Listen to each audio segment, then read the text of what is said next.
Hey everyone, how are you today? My guest is Molly Jane Robertson, or MJ Robertson, a Chatham, Ontario native. Canada, that is, not too far from Detroit, as I'm always repping Detroit.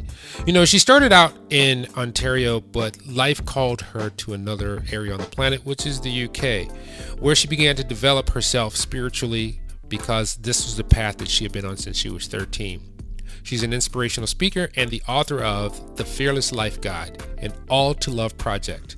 As a matter of fact, the book is relative to her website, which is alltolove.com. That's ALLTO love.com.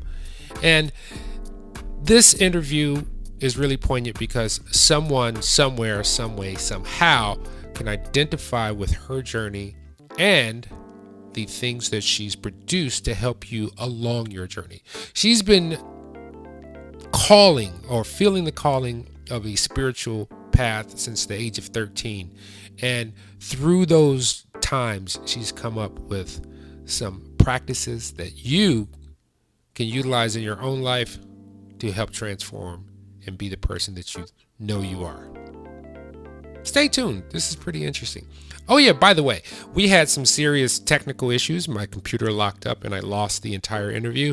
But thankfully, she had the wherewithal to record the episode herself. So thank you so much, Molly. Stay tuned. There's some more information for you.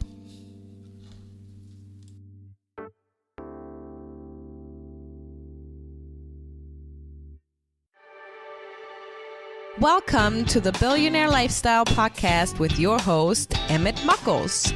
Please visit iTunes, Stitcher, or emmettmuckles.com to listen to all the episodes for free.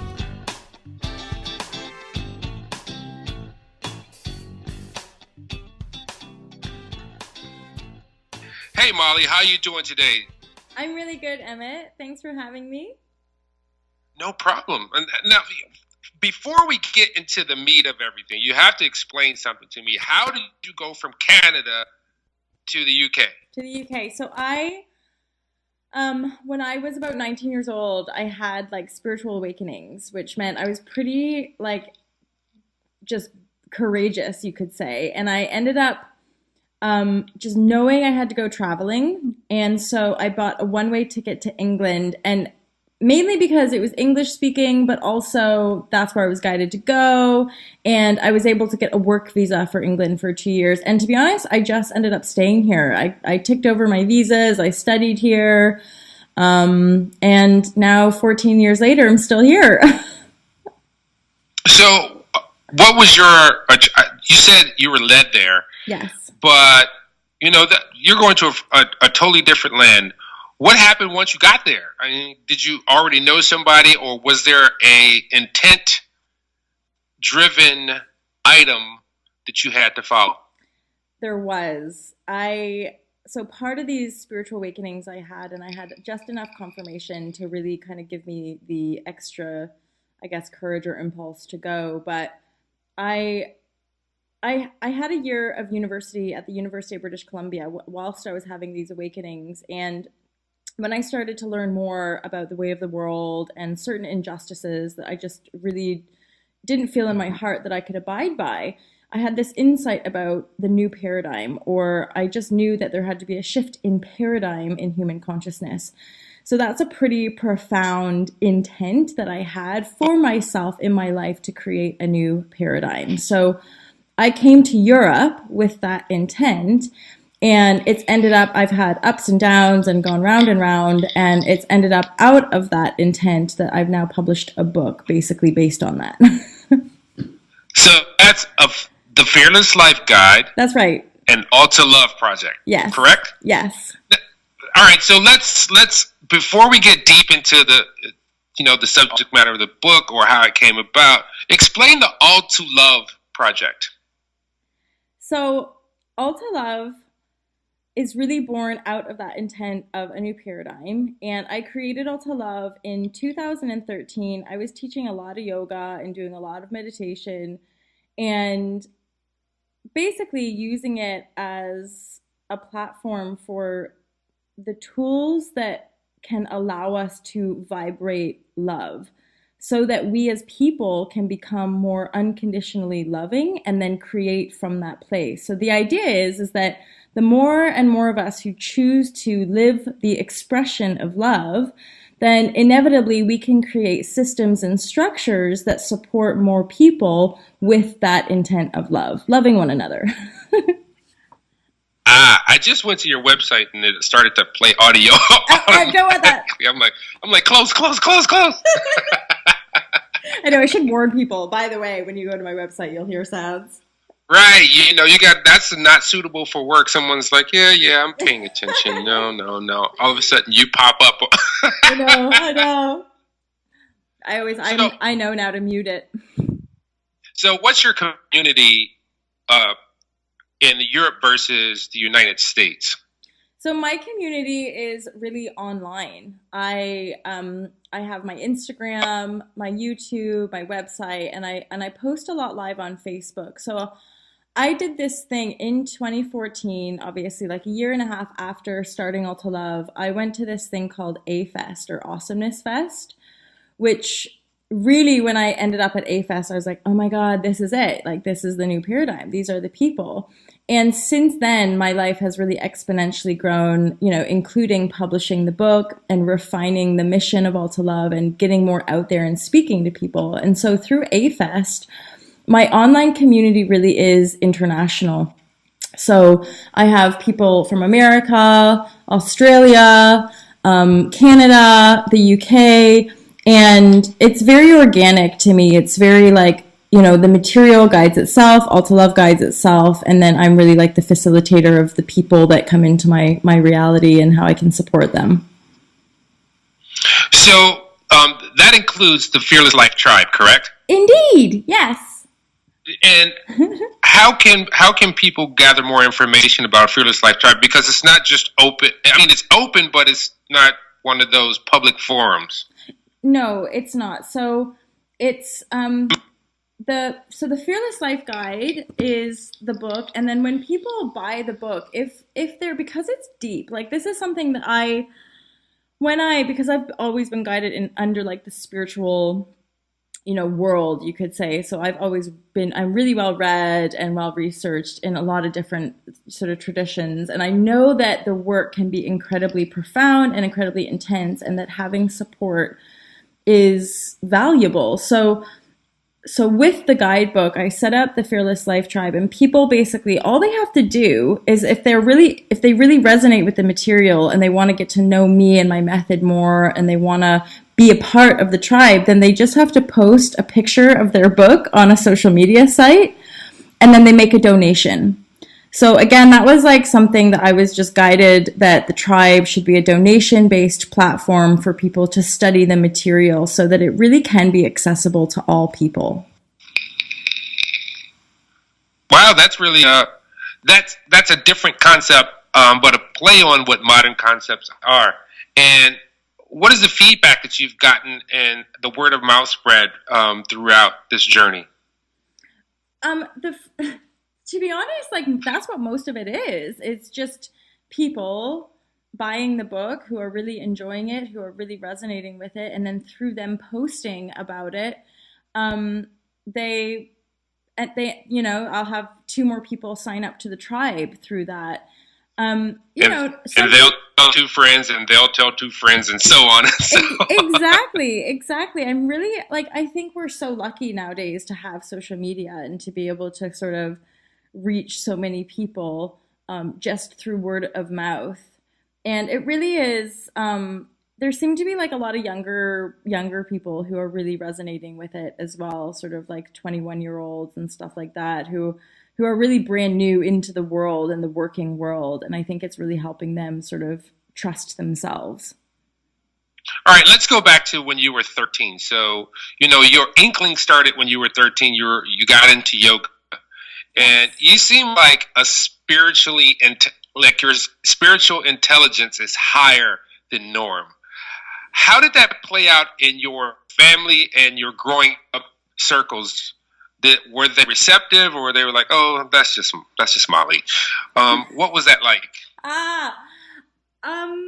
You probably hit it on the head there. Like,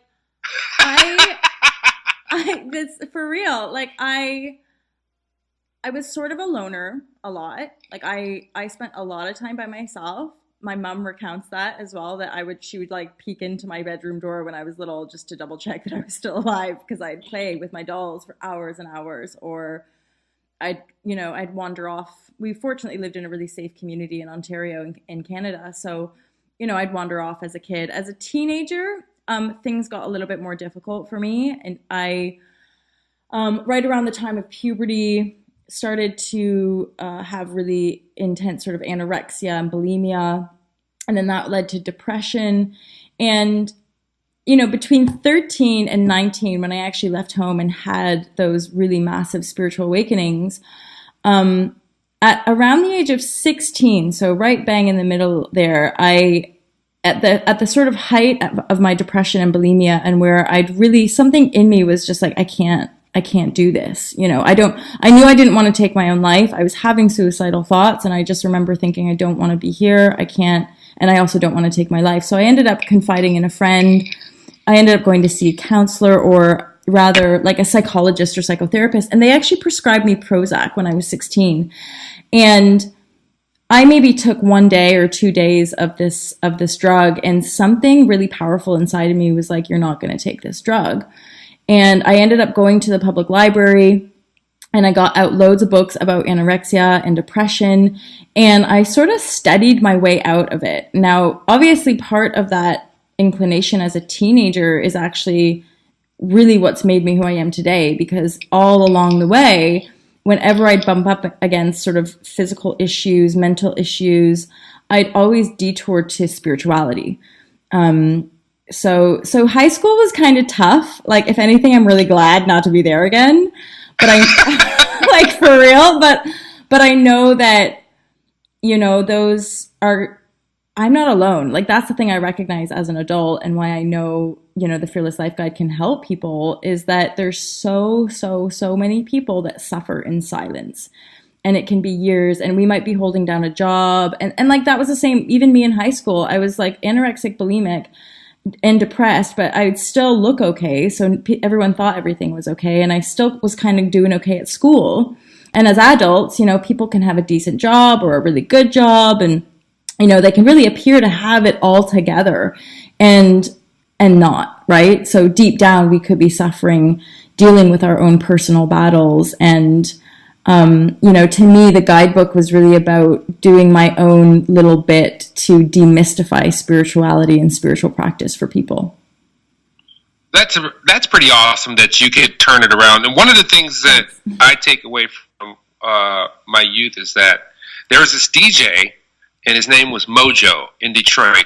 Yeah. And one of his things that he would say is like, if you feel like you're at the end of your rope, tie a knot and keep hanging, because the solution is on the way. Or keep hanging so you can get the strength to pull yourself back up. And that's pretty much what you did. You followed your own internal guide, which was pretty awesome. Here's the better part of it, because you've done it, and I can help spread this message that someone will hear this and they will say, oh, like you said, I'm not alone. This is not my single struggle. Other people are having it, and there's a way out. Yes. So thank you for that. Thank you, Emmett, for sharing the message and for resonating with it. Now, help me if I say this correctly, Vipassana meditation? Yes, Vipassana. I knew I was. You were right there. See, that's why. Remember, I told you I was like, I do some stuff post production because I know I'm going to just jack it up. Awesome, dude. Okay, Vipassana meditation. No, Vipassana. Yeah, that one. What you said. Yeah. Tell me about that. Tell me the practice. Tell me give me the theory behind it. The lowdown. So Vipassana meditation they have centers worldwide. It's based on the method of meditation that they believe, or that was passed down from the Buddha. And it basically, to become a student of Vipassana meditation, you are required to do a 10-day silent meditation, which is pretty much what it sounds like. You don't talk. You're asked not to write, not to speak, not to do any other formal practice. So for those 10 days, I didn't do any yoga postures. You're allowed to walk around. And for essentially 10 hours a day, you're just sitting down. So from basically, I think like 4:30 in the morning until 6:30. And then like you have big chunks, like 4-hour and 2-hour chunks throughout the day where you're just sat in the hall meditating. So if you're wanting to get a real dive into what meditation practice is like, then Vipassana is powerful. Of course, there's like this other side of you that feels like you're a prisoner and you want to escape the camp. Like, no, I'm not going to be like, yeah, it was all sunshine and rainbows for those 10 days. No, the point is that you dive deep into your own, you could say, state of being. And so those 10 hours every day are pretty excruciating. Now, they do this thing in Vipassana. On the first 3 days, they do a form of meditation called Anapana, where you just focus on, I think they mentioned like focusing on one area of the nose. So you can feel the air coming in and out of the nose and you're just focused on there. Then into day 4, you go into the proper Vipassana where you're asked to stay in stillness for the full hour. And that is where it really gets quite challenging and where you start to, you could almost say, burn through some of your density or some of your malalignments or areas that you're holding anger or holding fear or just imbalances in your body. That's when you really start to feel the effect of the meditation. I have to admit, I don't practice the formal like Vipassana meditation anymore. So I don't do an hour of meditation every night and an hour every evening. So, but as a way to get into that meditation, it's amazing because what it did was it really grounded me in my own practice. So when I realized that an hour every morning and an hour every night maybe isn't that practical and maybe isn't even that useful if you're not really committed to the point of the practice, I just thought, just keep meditating. So I just didn't hold myself to the hour. So sometimes I might meditate for 45 minutes. Sometimes I might meditate for 5 minutes. The point is just having that time every day to really touch in with yourself. And every evening, if you're so called to really, just connect and make peace with the day and with the night ahead kind of thing.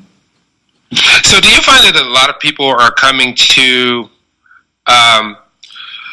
their newfound opening because of the perception of what it does? For instance, a lot of people nowadays are getting into yoga for the physical aspect more so than the metaphysical aspects of it. Do you find there's a dialogue with people or a communication saying, here's the foundation of it, but here are the other benefits of yoga and getting into yourself? I do. I think I feel everything that you're saying because I read books about, so in my youth, like as a 13-year-old and much earlier in my 20s, I was in that ballpark of I just did yoga to stay fit. I would like obsessively do Bikram's yoga and I remember even one time I would have been like maybe 19 and like somebody mentioned that yoga was spiritual and I puffed her. I was like, psh, yeah, whatever. I'm like equating going to a Bikram's class with being a spiritual practice and not really getting it. And then of course, once I start reading more into yoga, I'm like, oh my God, this is a very, very profound practice. So myself, and I think how a lot of other people who have been deeply affected by the foundation and the real practice of yoga, it actually doesn't really matter how we get into yoga. Like whether we think it's because we're doing it to be fit or we think we're doing it for whatever reason, yoga is really miraculous. Like it works through us. So if you just commit to doing the yoga poses will have an effect on you. They'll have an effect on the mind and the container of the mental awareness. And it's sort of like cruel. It's like whether you like it or not, yoga will break you down unless you completely stop. And I have actually witnessed that people on a spiritual or whatever level, if they're not ready to kind of have some of those breakdowns that usually ensue when you have an awakening, then they back off. They kind of run a mile. It's like, nope, don't want to do this.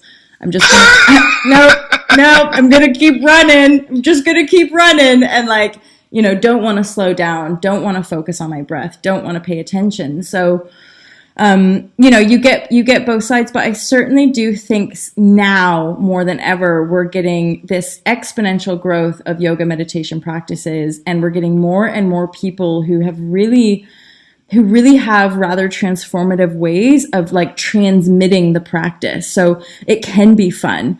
It can be, like enjoyable. Like nowadays, so more and more people, myself included, will play music during yoga classes and be really organic and fluid with yoga.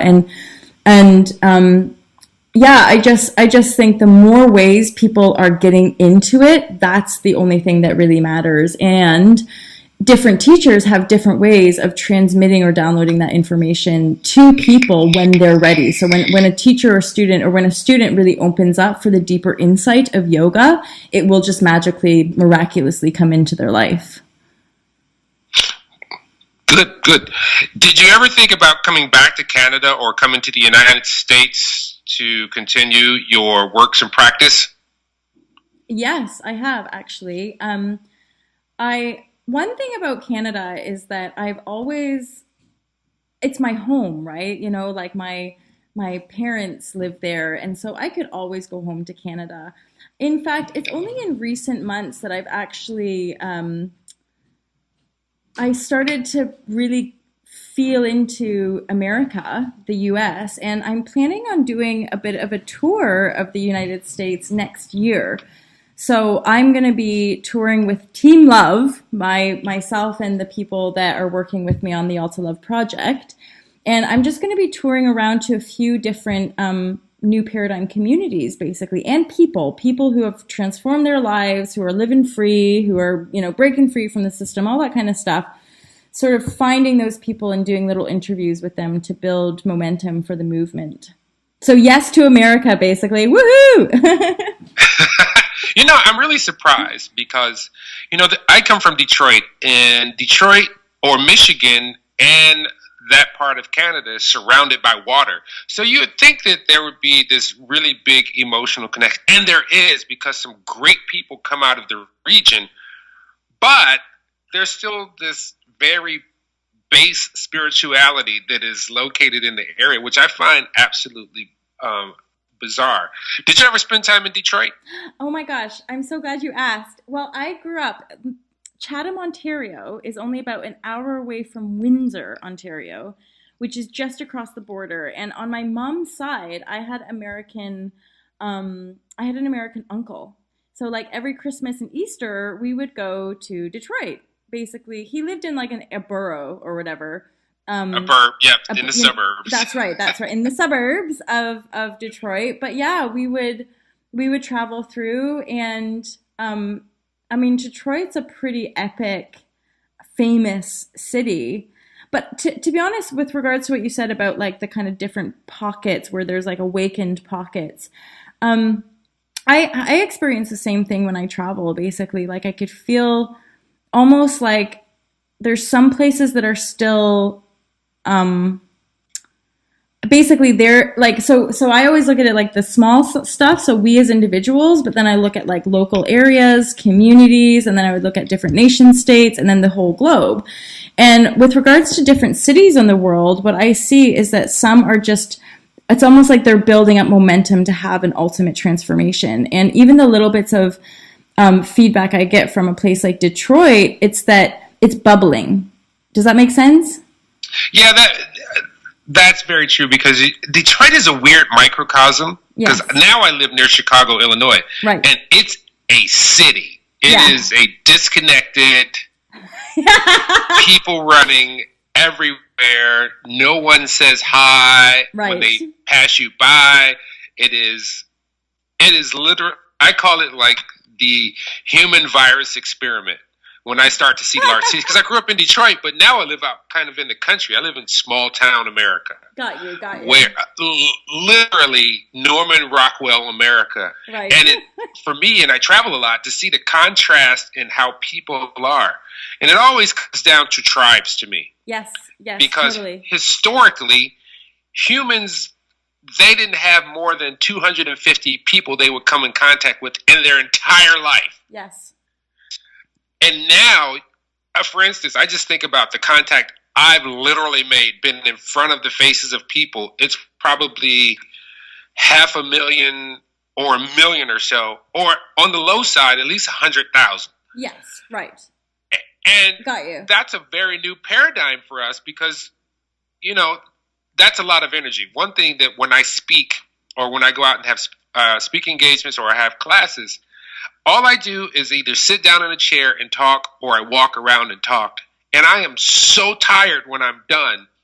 And my wife said to me, she was like, that's because you're pouring out energy and you don't have any left when you're done. Yeah. And people don't share those energies between each other in big cities. That's, you know, one of the things I'm always watching, just kind of a voyeur of. Interesting. And so what do you feel, how do you feel it is in Europe or in the UK versus the United States?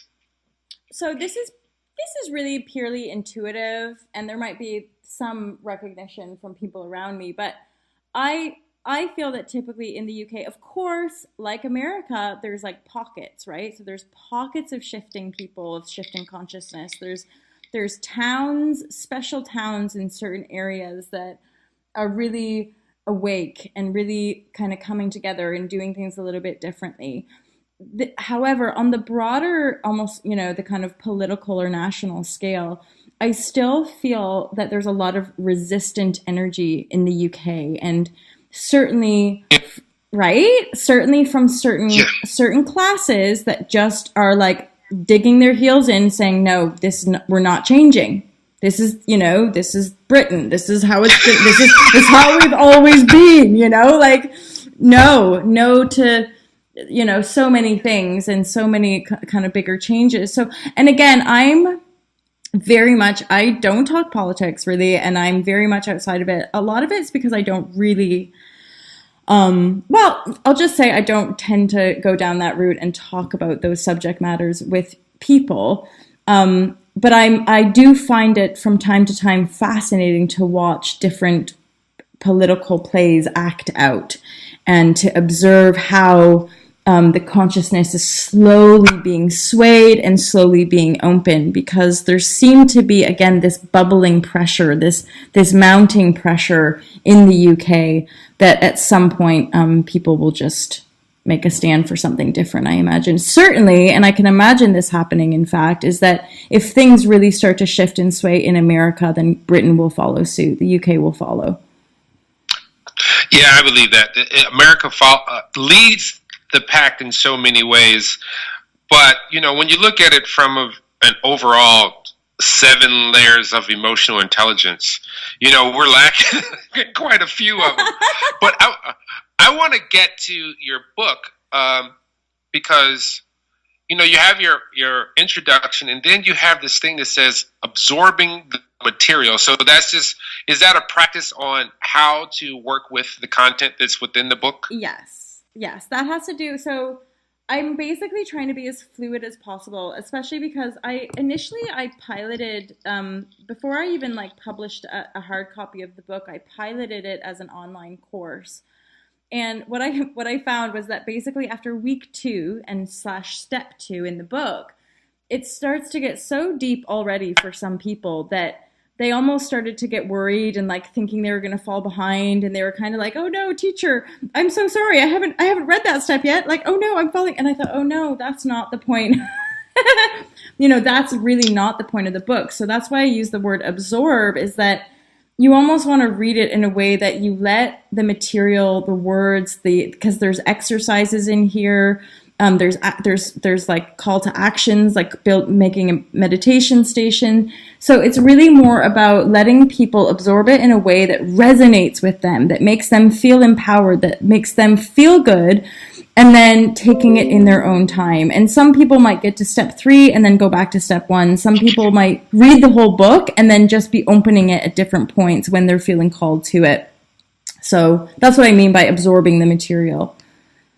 So going through it, basically, I like how you have it set up, because you have a chapter then with sub-chapters. For instance, daily practice, the foundational pillars. You're followed by getting to know your emotional body, allowing emotional triggers, waves and storms, health, mind, body, and spirit, your oneness connection. Yes. So, that's the foundation. And then you get to the next subset, or next chapters, which is unplug, which so many people, yes, particularly nowadays, cannot do. And can you get into the unplug? Yes, I would love to. So the unplug for me is like, I don't watch TV. I don't watch any TV. I don't watch any news. I don't read the newspaper. I don't listen to the radio. I literally pick and choose what I consume. So I might go onto Facebook, but I will instantly unfollow content that I don't resonate with. I don't even really spend that much time on social media. Actually, I just broadcast a lot of information on social media. And then I just listen to I might listen or watch something on YouTube from time to time. But otherwise, what I could sense was that our mainstream media agenda is not conducive with enlightenment and love. Our mainstream news and sort of pop culture agenda seems to be the agenda of fear and sex.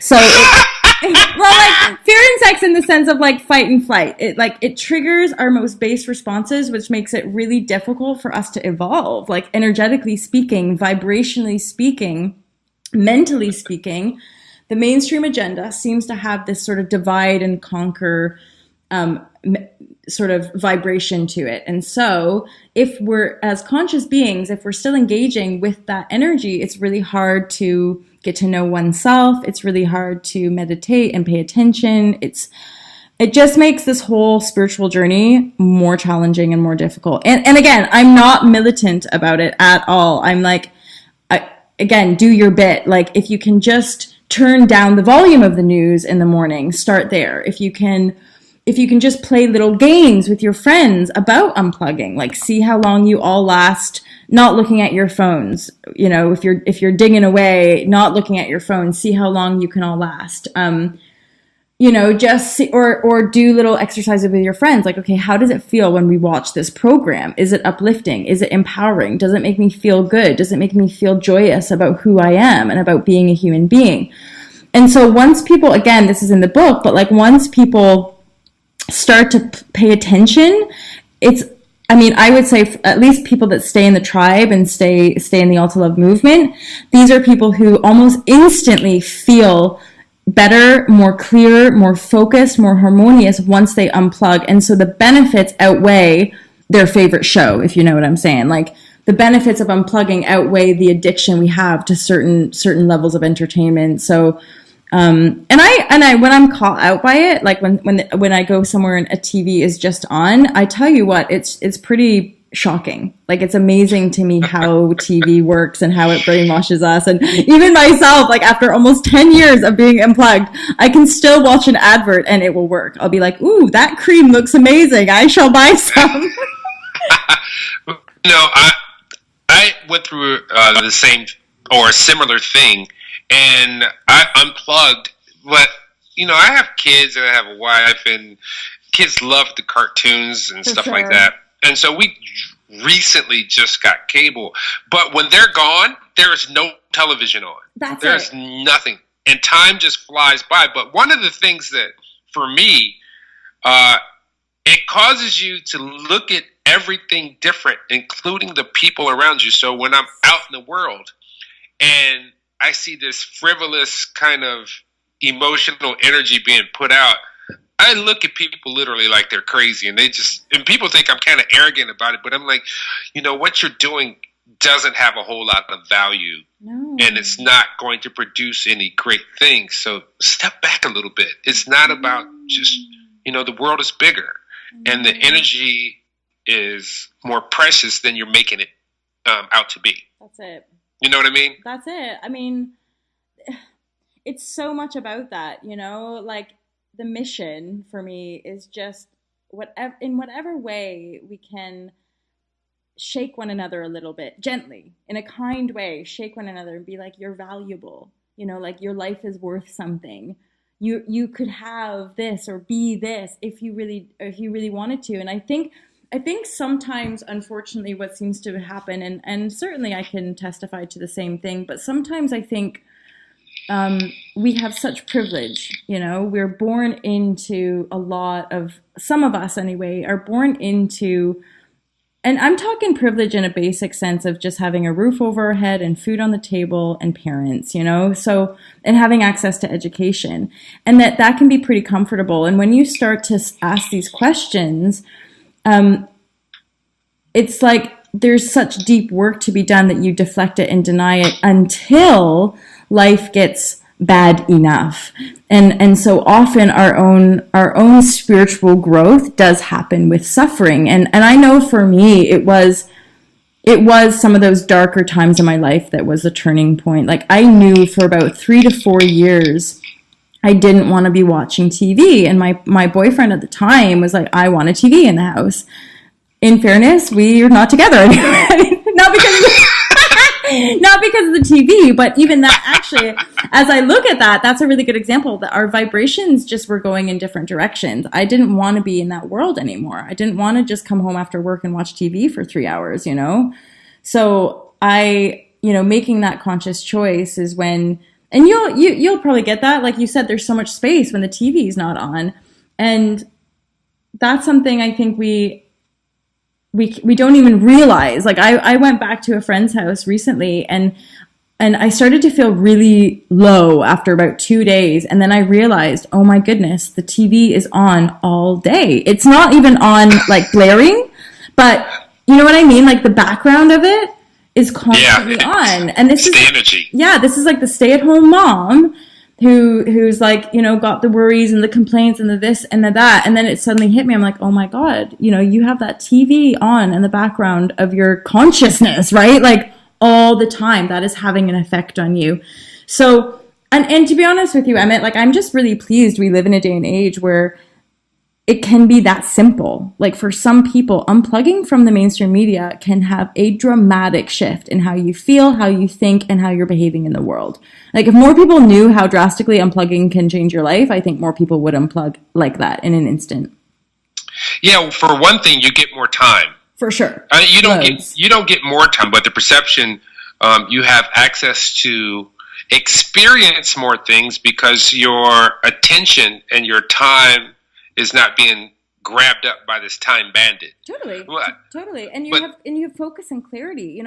I think one of the main benefits as well is creativity, because you're not suddenly like a mindless drone staring at a television and you unplug and then you have to get to know, like, okay, now what do I do? Suddenly you have this creative flow, this creative energy that comes out of you.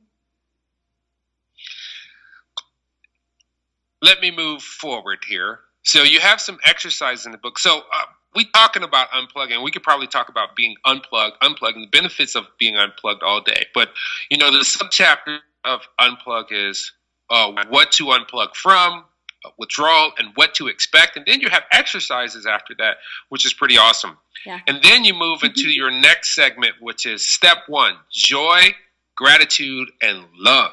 Yeah.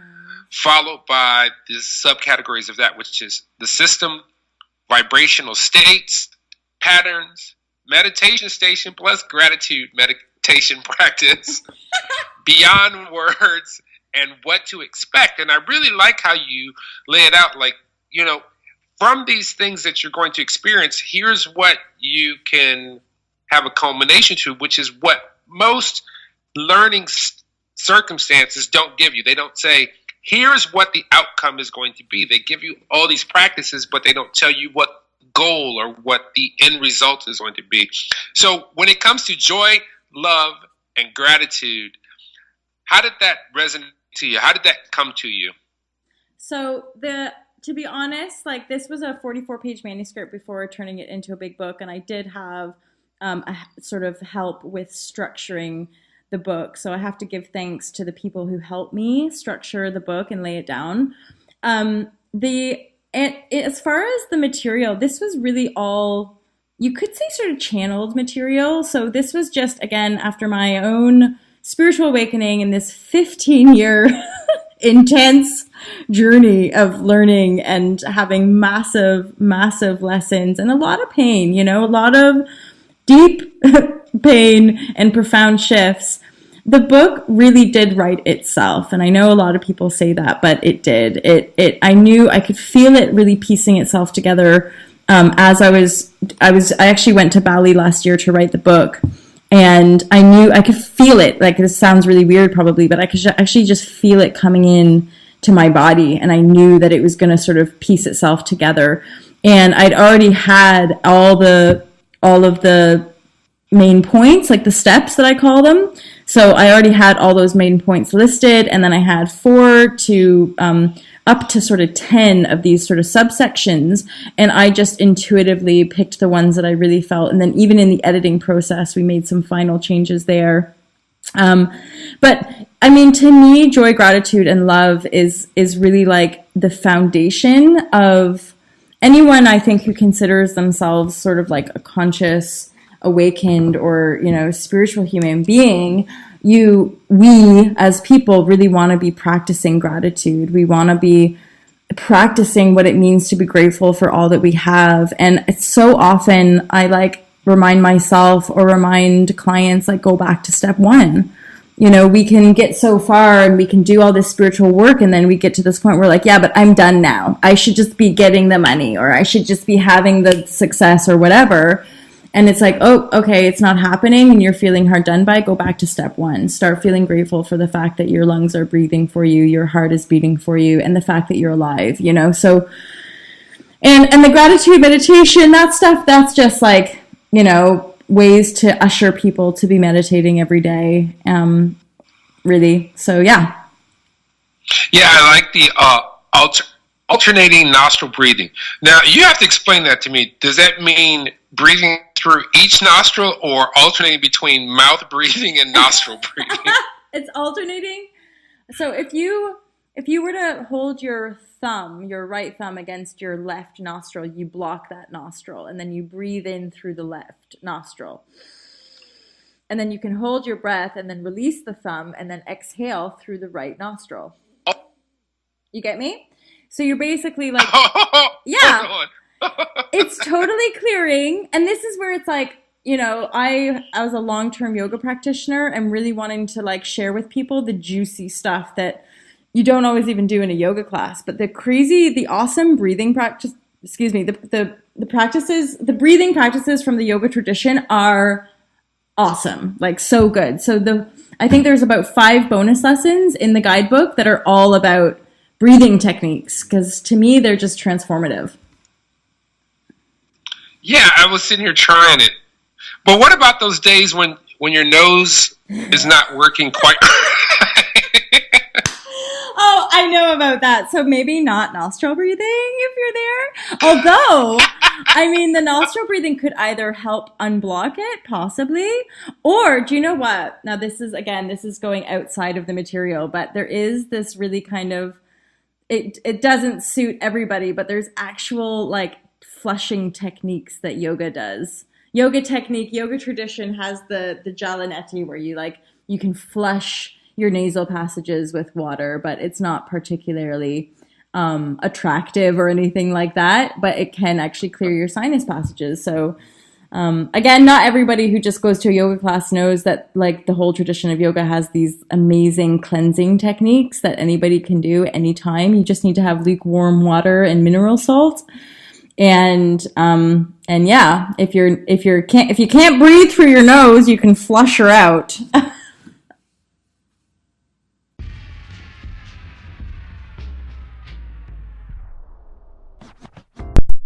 Ladies and gentlemen, to get more information on Molly Robertson, MJ Robertson, if you're Googling her, remember the MJ, and to find out more about the Fearless Life Guide and All to Love Project, you can go to her website, which is www.alltolove.com.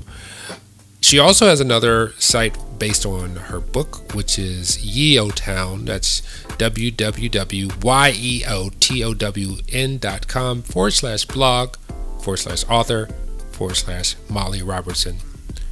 There's a Mind Body Green project, Mind Body Green project, which is www.mindbodygreen.com, and you can just search for Molly Robertson. You can also find these on emmettmuckles.com. I'll put the links up. And you can also go to YouTube, which is YouTube.com/Molly J. Robertson. I sincerely would like to apologize for some of the technical difficulties that I had during this episode, but it was more important for you to understand and connect with Molly. As I said, and as I always say, you are a 1 in a billion. If you think you're not loved, you're clearly mistaken, because there is love all around you and there's love for you. If you're ever in doubt, just take a look in any mirror that you come across so that you can see just what a miracle you are. It took 2 independent cells to come together to make this wonderful thing called you. So when you're feeling low, remember this, as I said in the interview, if you feel like you're at the end of the rope, tie a knot and keep hanging, because the next moment will be better. Till next time, peace.